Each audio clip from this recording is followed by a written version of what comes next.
Chair, thank you very much. Good morning, conference. Ian Lawrence, General Secretary. Proud and privileged to be here with you all in person and welcoming those joining us remotely.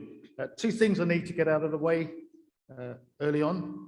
First, my hair, which has attracted a good deal of interest and has caused a number of people to walk past me as if we had never even met before. So in answer to your questions, it's real. It's not a Wayne Rooney. It's not a hairpiece.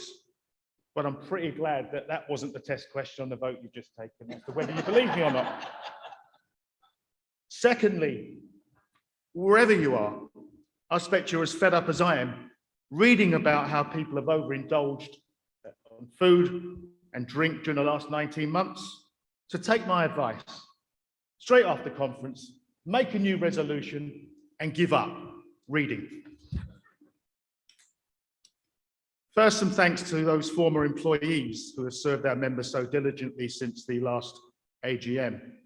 Sarah Friday, who is with us today again, who had responsibility for health and safety and as lead official for women in Napo over the years since 2012. So we're very delighted to see you, Sarah. And Sarah's moved on to a new career with the Rail, Maritime and Transport Union. Jermaine Ngobe, who became the administrator to the General Secretary after first being appointed as administrator to Napo's membership section. Unfortunately for us, Jermaine decided to pursue an alternative career opportunity, but I very much hope that we will see him one day back in the trade union movement where he belongs and where he will fulfill his immense potential. And then there's Fiona Swarbrick, who we haven't had the chance to see, of course, who joined us in February along with Mike Hines and has moved to a new opportunity with Prospect at the end of her temporary contract.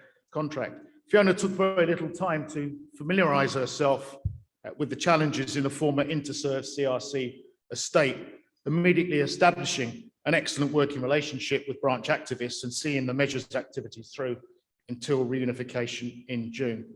And Mike Hines, who we're half hoping will be able to make a cameo appearance remotely today. Mike has led on health and safety over the last few months, and as a qualified academic tutor in his field, he's been incredibly valuable in our work with employers, and Mike working with activists and the officers and officials team. Again, Mike was keen to secure a full-time opportunity at the end of his temporary contract. Our loss is unison's gain, but I suspect we'll be seeing quite a bit of Mike in our dealings in the future. And congratulations on a personal level, and I hope collectively as well, to Ranjit Singh and Anushka Valent for making the successful transition to Assistant General Secretary and National Official respectively since our last AGM. Please show your appreciation to everybody.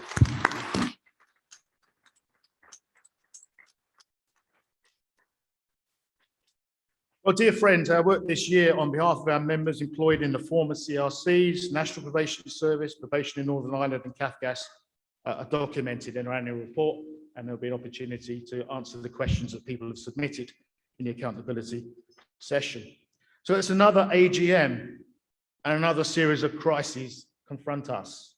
Last week, we saw the Tory party conference, an exercise in self-aggrandizement, hypocrisy and self-denial that might as well have been beamed live and direct from planet Zog in some galaxy far, far away. Back here on Earth, of course, we now have a series of crises.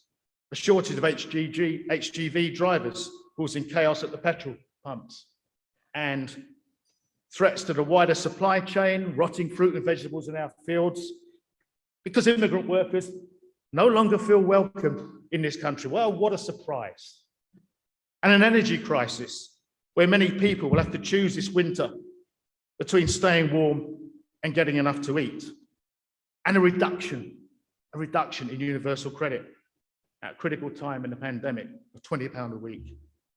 £20 a week, which can be a lifeline for families on the poverty line, facing a huge hike in energy prices, who may have lost both or one of their sources of income through no fault of their own during this dreadful pandemic. £20 a week for people with a disability, whose personal situation may indeed have worsened manifestly since this time last year.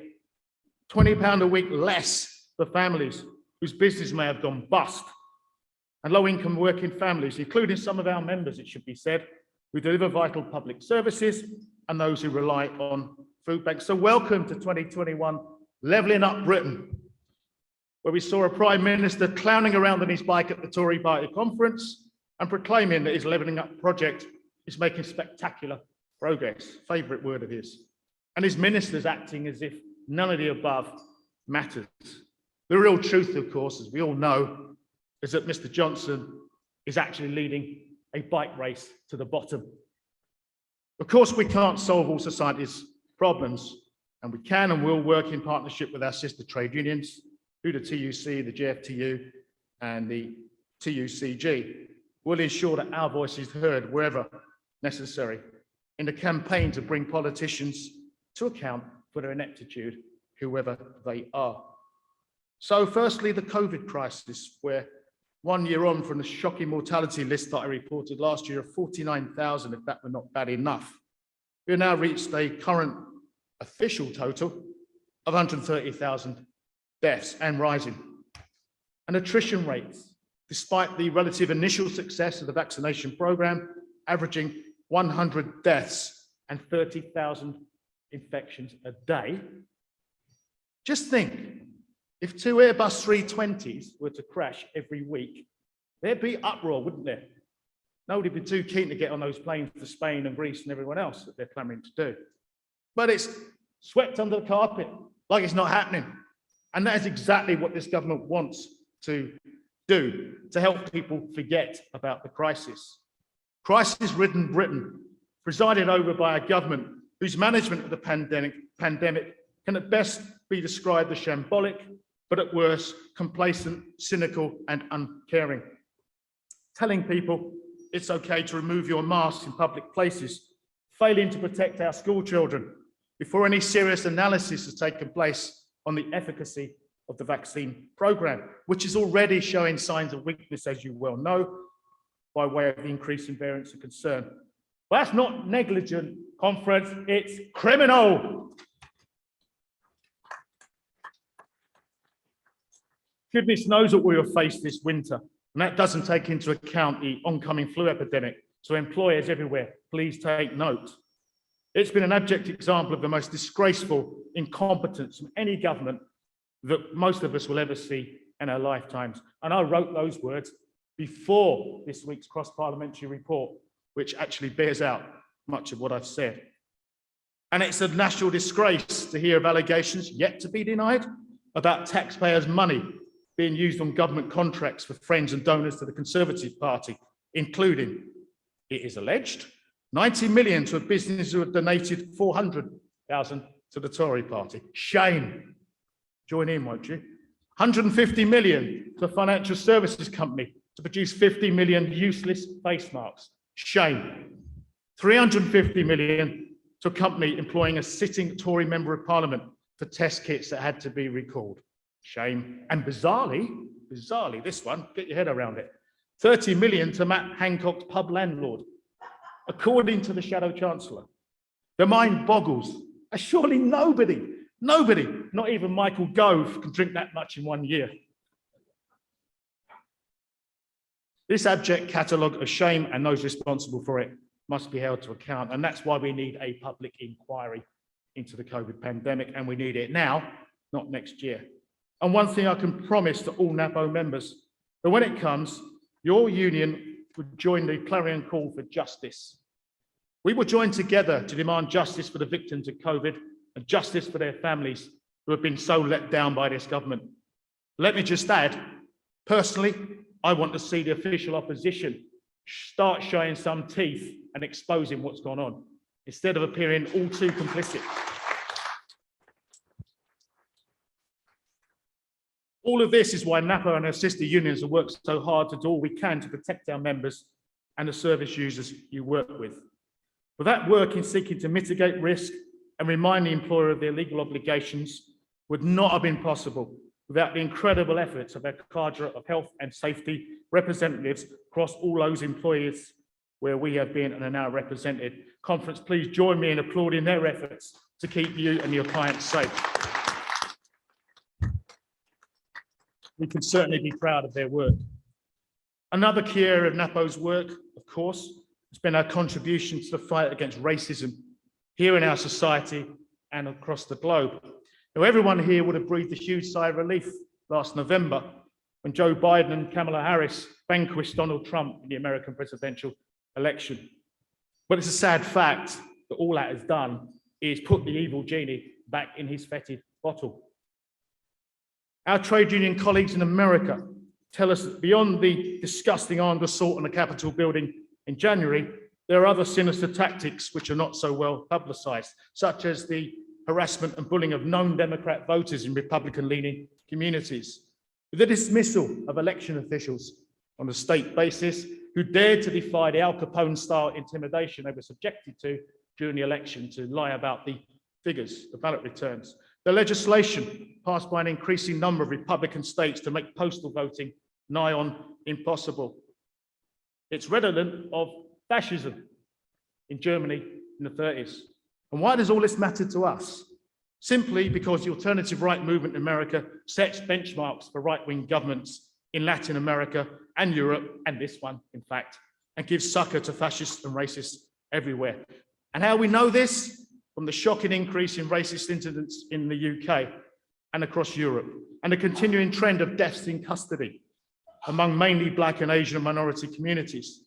And latterly, as we've seen, the sickening abuse of footballers such as Marcus Rashford, Jadon Sancho and Bukayo Saka following England's heroic defeat in the European Football Championship. And just last week reached a new low of hate crime, didn't we? The trolling of Rosie Jones after her appearance on BBC Question. How disgusting does it get? How ashamed I am of this government and some of the people who support it.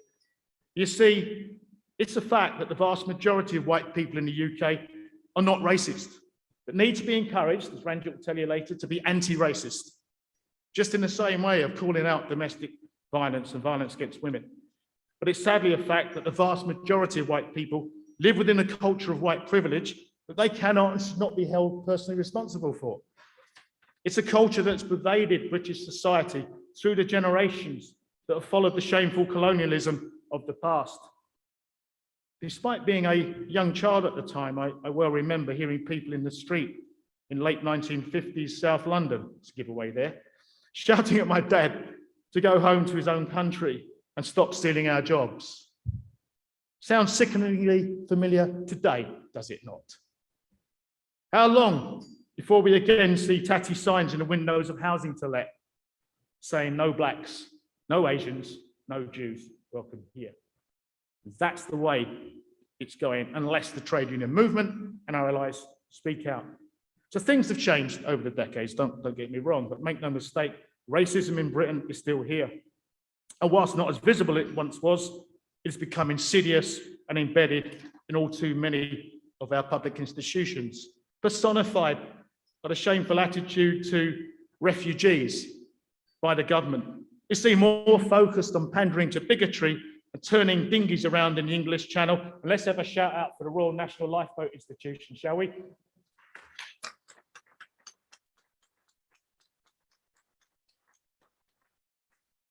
The sight of their members cradling terrified children. So we need solutions. We need a proper, dignified, cross-party debate about creating an asylum system that would treat people with respect, empathy, and dignity as they seek safe haven from regional wars, which we are among the countries supplied in arms for, by the way, as they seek refuge from their desperation.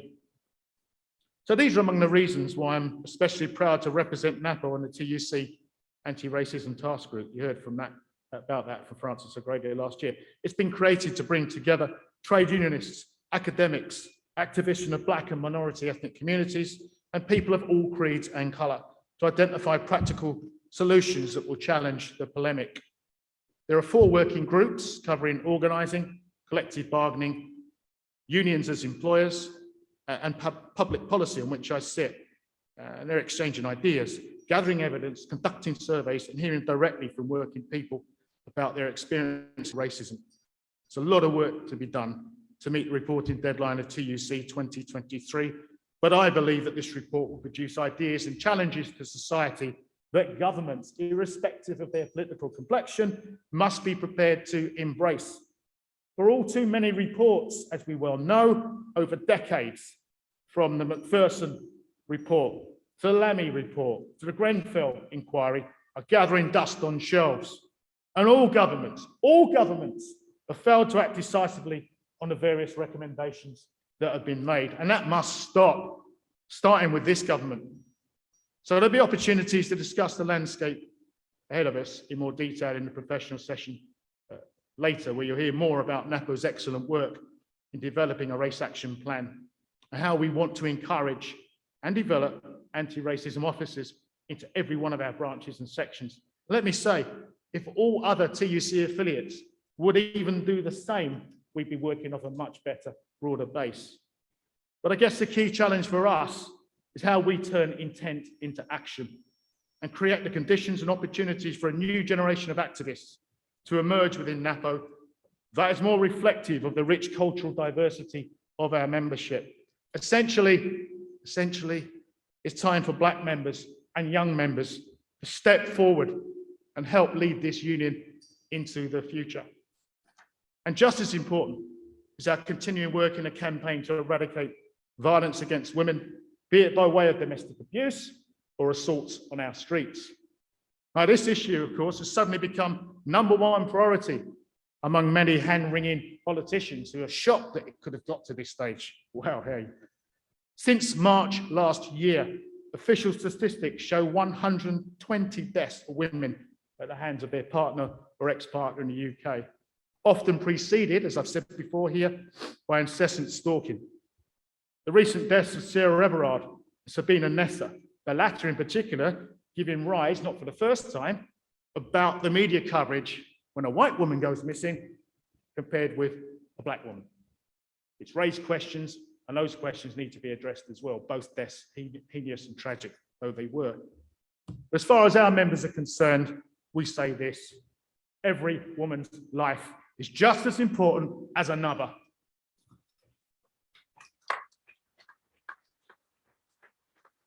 It's been the same story for generations. And now, because of the crime committed by a serving police officer, we see the creation of another review into the Metropolitan Police, because police attitudes leave much to be desired. When Sarah Everard went missing, the attendees, mainly women at a peaceful vigil at Clapham Common, were subject to a particular kind of policing that was both shameful and distressing. And it was in marked contrast to the cowardly approach of the police to the hooligans and racists who nearly wrecked the European Championship final, assaulting Italian fans in the street. Racial abuse heaped on England shirt-wearing members of the Black and Asian minority communities. How shameful does it get? But clearly, in Clapham Common that day, women presented a much easier target. My view, someone should have been held to account and someone should have resigned. It's a conference. We're entitled to ask, what are politicians going to do, as opposed to just expressing righteous indignation at the things I talked about. See, statistics of violence against women have increased over the tenure of successive governments. Every government, and I mean every government, has failed to act decisively. The trade union movement will never relent in its work to expose these terrible things. And there have been some fantastic contributions to that debate from people like Jess Phillips MP and Laura Richards, who many of you know, who have been among other campaigners who have prepared to call out this litany of shame. The recent revelation by the Home Secretary that the police and other institutions have some systemic cultural difficulties on the issues of race, misogyny and violence are surely the understatement of this and the last century combined. It sickens me. So what's to be done? Plain and simply, education. And a crying need for this government and future governments to step up and institute a fundamental change in what should be taught to young children at the earliest possible age about the sanctity of all life, the need to understand that different racial characteristics are integral to civilized society, as is religious tolerance, and that people of all genders and those identify in their own way in terms of their gender are equal sentient beings. Another important part of our work is that which we undertake in and outside of Parliament. Again, working with political cross-party allies.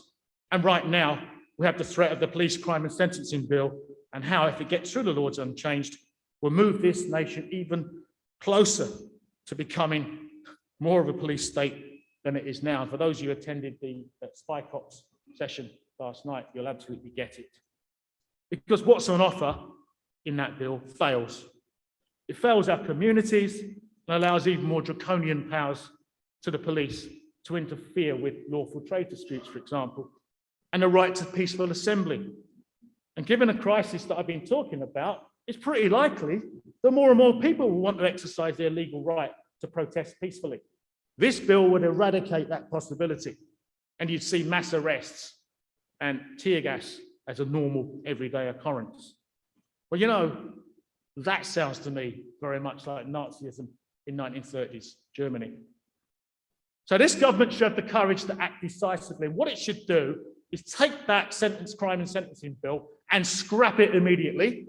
It should engage in cross-party discussions with people that understand the real problems faced by British people. But we know that's not going to happen. So we campaign and we keep going. Another reason why Napo is affiliated to the Institute of Employment Rights, and why we should applaud the Labour Party's decision recently to adopt the IER's New Deal for Workers blueprint. Because we need an end to things such as hire and fire, highlighted by the disgraceful antics of British Gas, which led to a hugely costly and unnecessary trade dispute. And more recently, Clark's Shoes. Yes, Clark's Shoes, where members of our sister union community are bravely standing up to intimidation and the attacks by the employer on their terms and conditions by way of an industrial action campaign, and we should applaud them as well. I believe more about that dispute will be available by way of a leaflet on your way out through the lunch break. Please show solidarity in any way you can. And we need to see an end to the lack of social industrial planning that sees 1 million job vacancies, as reported by the government, but millions of British people without the skills and confidence to fill those jobs. Well, after AGM, I intend that we should showcase the brilliant work of the IER and step up our efforts in working with sister unions and allies to campaign for the New Deal for Workers to be front and centre as a major issue in the next general election. By the way, despite Labour's catastrophic defeat in that last election, this was among the 4 policies that people of all political views thought was a winner. So let's use that. Let's reach out to people, not in trade unions, and say, hire and fire, you or your son or your daughter could be next. It's got to be outlawed, and we've got an opportunity to really cripple the Tories, because this is their Achilles heel in that area. And lastly, of course, what about the crisis being faced by you all right now, right here? That includes, as Katie said yesterday, the relentless workloads being faced by all our members, especially in CAFGAS and Probation Northern Ireland, suffer the same issues as reported yesterday. They have common purpose in terms of their pay lagging behind comparable professions, and they need urgent action to redress that imbalance. And I'll report further to the members of those sections about the state of negotiations at the earliest opportunity. Finally then, because this is the bit you've been waiting for, and me too, I need to address the broken promises on probation pay. Well, you all heard the comments by new Minister Malthouse yesterday. I mean, it's easy for me to see from there that you were overwhelmingly underwhelmed by what he had to say. It is a shame in the sense that we couldn't ask questions, but you know, it's good to get your first meeting off to as good a start as possible. But trust me, and Katie's already said this, we'll be taking your questions and your views directly to Mr. Malthouse as early as next week, hopefully. You see, he talked a lot about the pillars of the probation service and your worth to the community. No disagreement with that. He talked about 4 pillars. I won't rehearse them again here, but no mention of the 5th pillar, namely paying staff a decent wage. I listened carefully to the debate, and I know what the strength of feeling is. because we are approaching the time, and it's been quite a few years since I've been able to say this, where we have drawn a line in the sand, and we need to decide collectively where we cross that line. We're going to stand against low pay across all employers, obviously, but we're going to build on the confidence that's been generated by way of our recent indicative ballot to reject the pay freeze and to reject the probation pay offer that I'll be telling Minister Malthouse personally is an abject disgrace to the work that you do.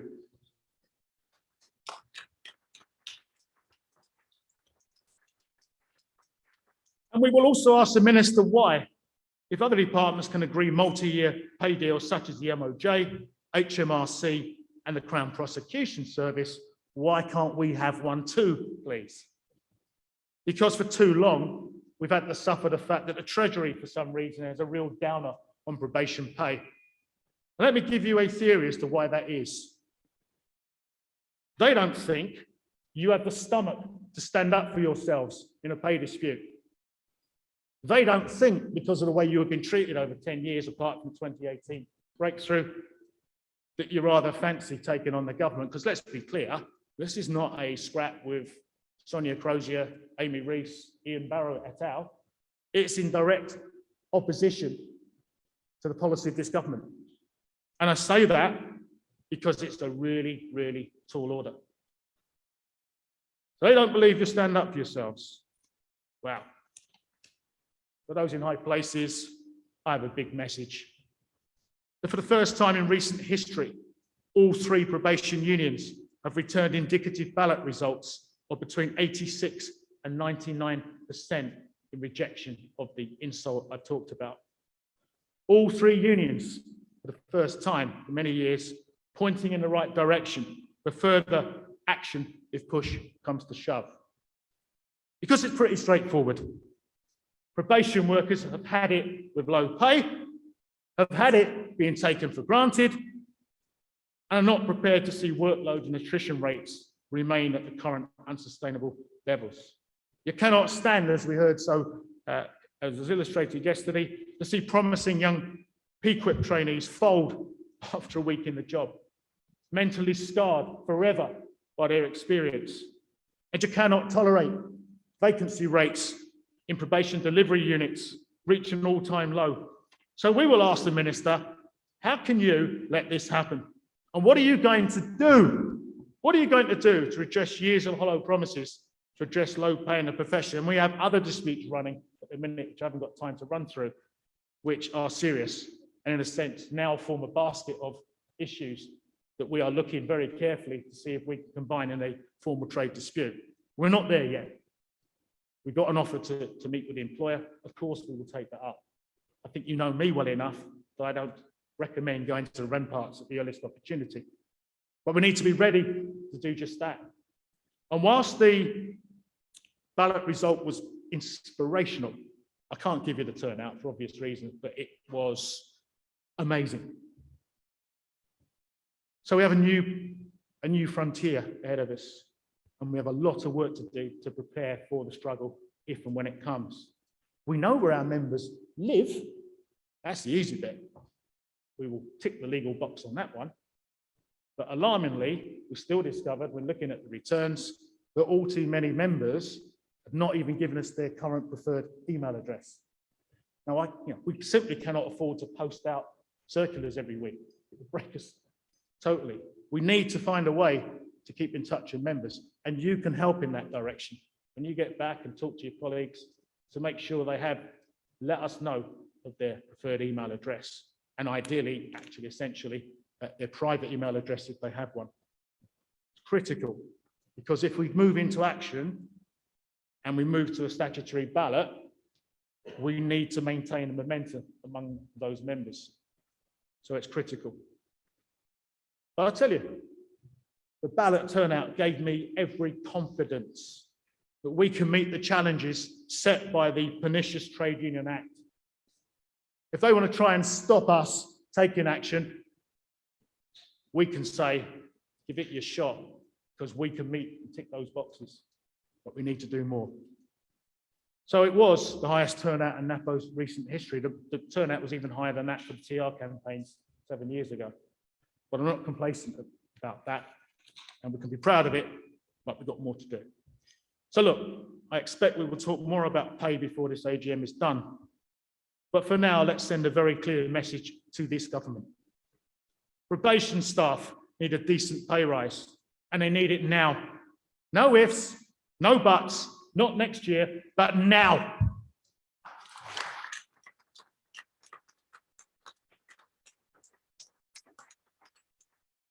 For if this government fails to pay people who do so much to protect our communities and try to help people turn their lives around, this government may find that one day our members vote with their feet because they simply cannot take any more.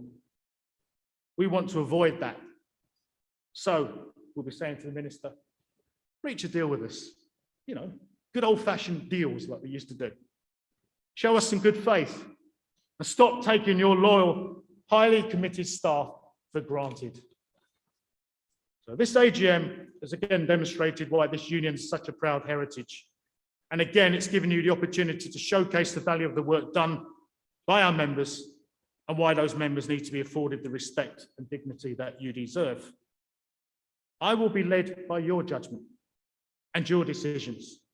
And in return, I pledge to offer every ounce of my energy to this new urgent campaign on probation pay and the other campaigns affecting members in Cafgas and Probation Northern Ireland. We're facing a struggle that is sadly increasingly looking to be necessary, but it's one that you and the leadership group you elect will embrace and pursue to the best of our ability. Thank you, conference.